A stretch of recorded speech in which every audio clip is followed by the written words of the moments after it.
My report is all about the difficulties in oral reading. Oral reading fluency. Fluency is defined as the ability to read with speed, accuracy, and proper expression. In order to understand what they read, children must be able to read fluently whether they are reading aloud or silently. When reading aloud, fluent readers read in phrases and add expression appropriately. The reading is smooth. Children should be able to read fluently in order to understand what they are reading. So nagkakaroon din po dito ng proper expression sa pagbabasa at nandun na din po kung gaano kabilis or kabagal yung pagbabasa. Pero when you are fluent in reading, nandito na po yung speed and accuracy at nagiging smooth po yung pagbabasa ng isang bata. Why is oral reading fluency important? Children who do not read with fluency sound choppy and awkward. Those children may have difficulty sounding out words, or they may just need more practice with speed and the smoothness in reading. Fluency is also important for motivation. Children who find reading difficult tend not to want read. Oral reading fluency is important because it motivates children to love reading and understand what they read. In order to have fluency in reading, kailangan mag-practice yung mga bata ng pagbabasa with speed and pronouns word by word para magiging smooth yung pagbabasa nila. And then, oral reading fluency ay napaka-importante kasi namamotivate nito yung mga bata para mas matuto pang magbasa at magbasa ng magbasa para magkaroon ng malawak na kaalaman at maging maayos po maging fluent yung pagbabasa nila. As readers head onto upper elementary grades, fluency becomes increasingly important. The volume of reading required in the upper elementary years escalates dramatically. Students whose reading is slow or labored will have trouble meeting the reading demands of their grade level.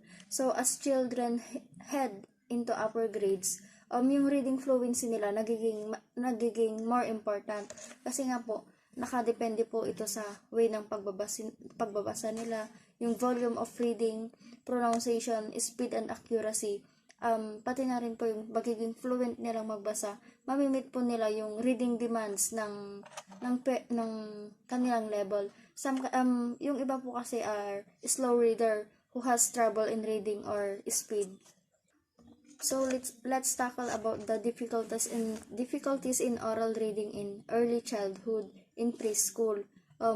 Preschool doesn't know how to hold a book, can't tell the difference between letters and squiggles, can't recognize own name, only says a small number of words, doesn't like rhyming games, and the difficulties in oral reading in kindergarten are can't tell the difference between the sounds that make up a word or phonics, slow name familiar objects and colors, can't remember the names and sounds of the letters. By the end of kindergarten, can't write most of the consonant sounds in a word. It's normal for vowels to be missing until later.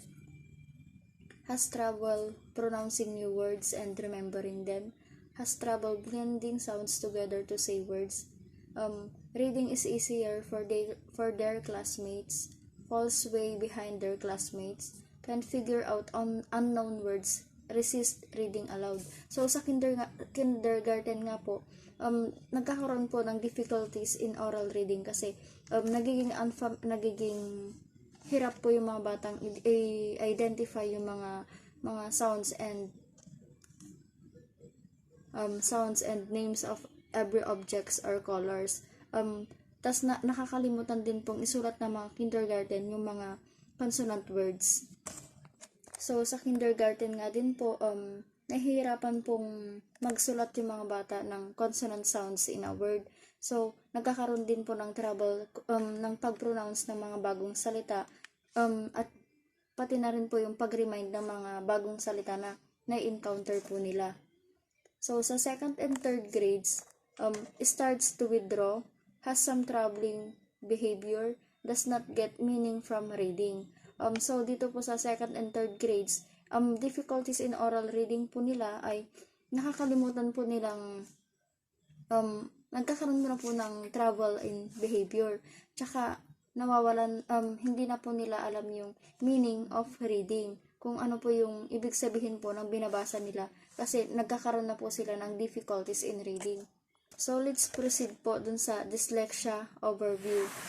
Dyslexia is a specific learning disability that is neurological in origin.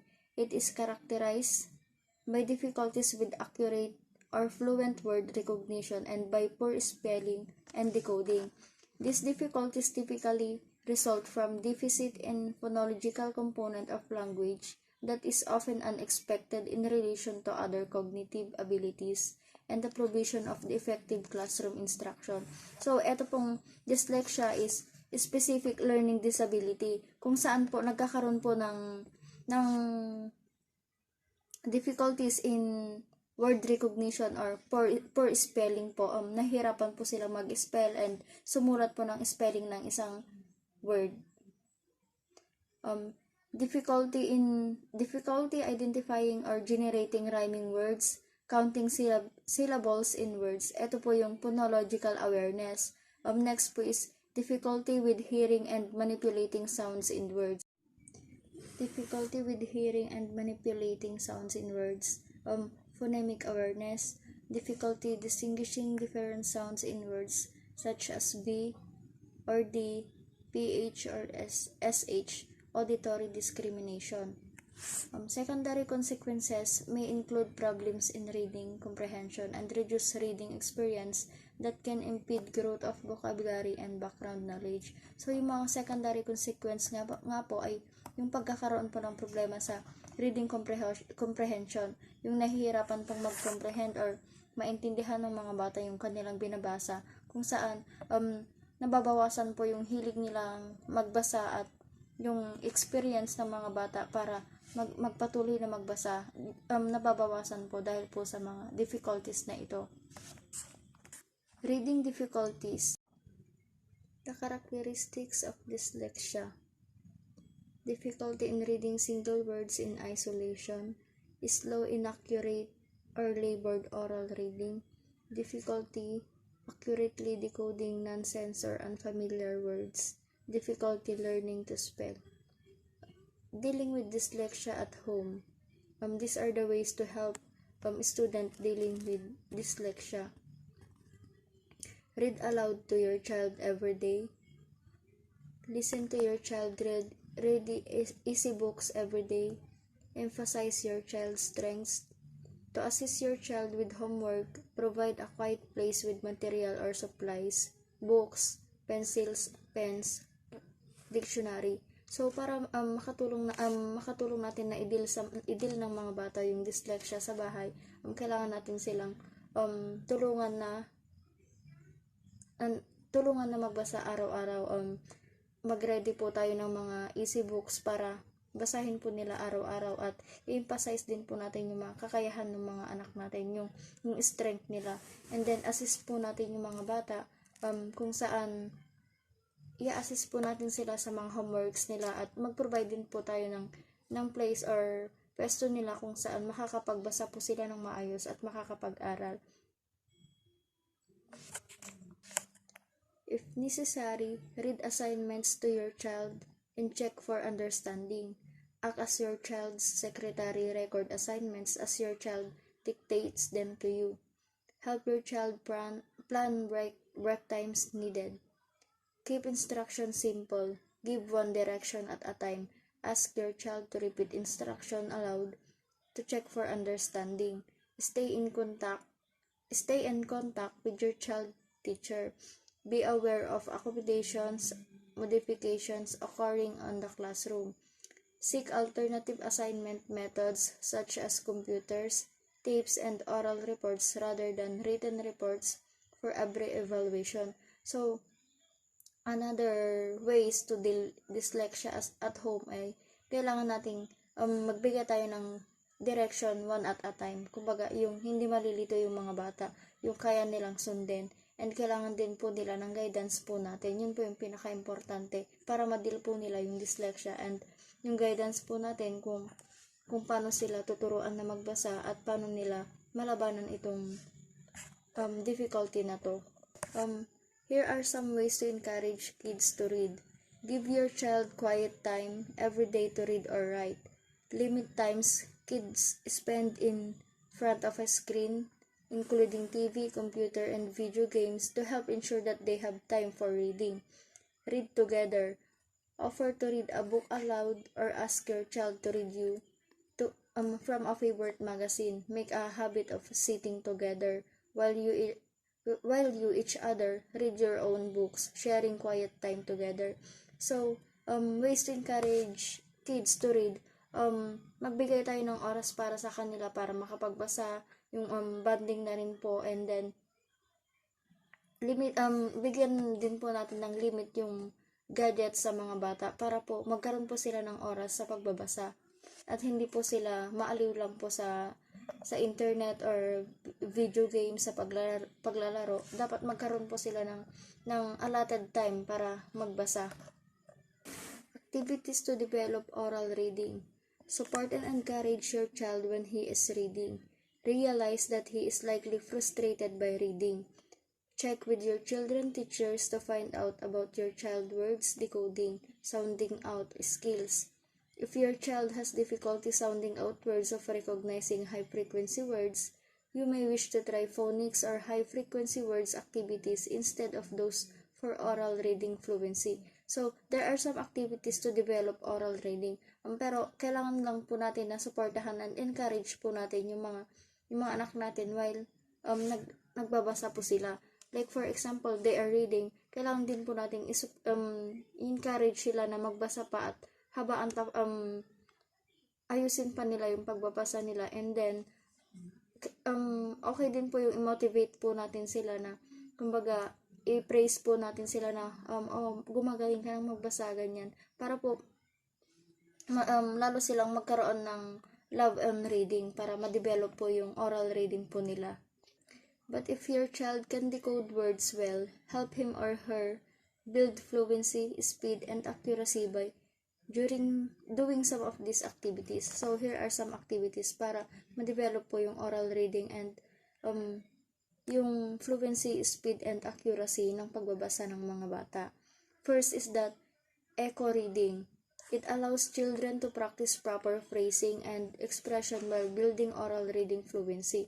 In echo reading, the parent reads one sentence or paragraph at time while the child follows alone in the text with their finger. So, di ba, nag-start din po tayo sa mga bata dito na tinuturoan po natin silang magbasa. Echo reading. Kumbaga, kung ano po yung binabasa mo, itinuturo po ng mga bata sa book na binabasa mo. By that, nadidevelop po yung nabibuild po yung oral reading po nila through their eyes, and then nagagamit na din po nila yung kamay nila, nasusundan po nila or naiintindihan po nila kung ano po yung binabasa. Next is that choral reading. It involves a child or children and an adult reading the same text aloud in unison together. Choral reading is great because it maximizes the amount of reading done by the child. Try chorally reading your child's favorite book or a poem several times, having your child read along with you. So, yung choral reading po, ito po yung dalawa po kayong magbabasa. Pwede pong mag-join kayo. Mamamotivate din po yung mga bata sa choral reading kung yung ipapapili po natin sa kanilang babasahin ay yung mga gusto nila or paborito na. Like for example, yung mga poems or yung mga maikling kwentong ganyan. By that, dalawa po kayong magko-choral po kayong magbabasa. Mainggan nyo po yung mga batang magbasa. By that, ma-develop po yung oral reading fluency po nila. Next po ay paired reading. It is a combination of choral reading and independent reading by the child. So, yung next po yung paired reading po. Ito po yung combination, sabi ko nga po yung choral reading na sabay po kayong magbabasa, and then mix po siya ng independent reading, yung mga bata lang yung nagbabasa. So, meron pong 3 step in paired reading. First step is using book your child's teacher has suggested. Sit next to your child and hold the book between you so you both can see it easily.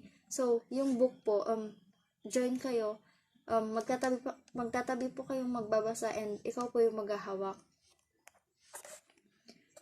Second, say, let's read aloud together for a little while. Whenever you want to read alone, just tap the back of my hands like this, and I will stop reading. So, eto po yung, parehas po kayong magbabasa, and then sasabihin, i-allow mo po yung bata na kung kaya na niyang basahin mag-isa, kailangan na lang niyang magsabi dun sa teacher or you as a mother para i-guide mo na lang po siyang magbasa. You may want to establish a starting signal like saying, ready, set, go with your child so you start together. So, dito po, magjo-join po kayong magbabasa pero magbibigay ka din po ng go signal kung kailan po siya mag-start or mag-stop na magbabasa. When your child taps the back of your hands, stop reading aloud and instead follow along as the students continues with oral reading. If while reading alone, the child either makes a reading error or stops for longer than 3 seconds, point to the error word and say it. So, ganito po yung mga nangyayari po sa mga elementary, yung mga nahihirapan po silang magbasa. Ituturo mo po kung saan po sila magkakamali. Ipapaulit mo po yung kung ano yung word na nahirapan silang basahin. And then, ituturo mo po sa kanila kung ano po yung tamang pagbabasa doon. And then, maiintindihan na po nila. Then, ipapaulit mo po yung babasahin. Nare-remind na po sa kanila yon. Read along with your child until he taps the back of your hands to signal that he wants to read alone. Next is repeated reading. It is a strategy when the child reads the same passage over and over until it becomes smooth and effortless. Sometimes, children are asked to read as much as they can in 1 minute for 3 to 4 trials. You will often see the child go further and further with each 1 minute timing. So, dito po sa repeated reading, dito na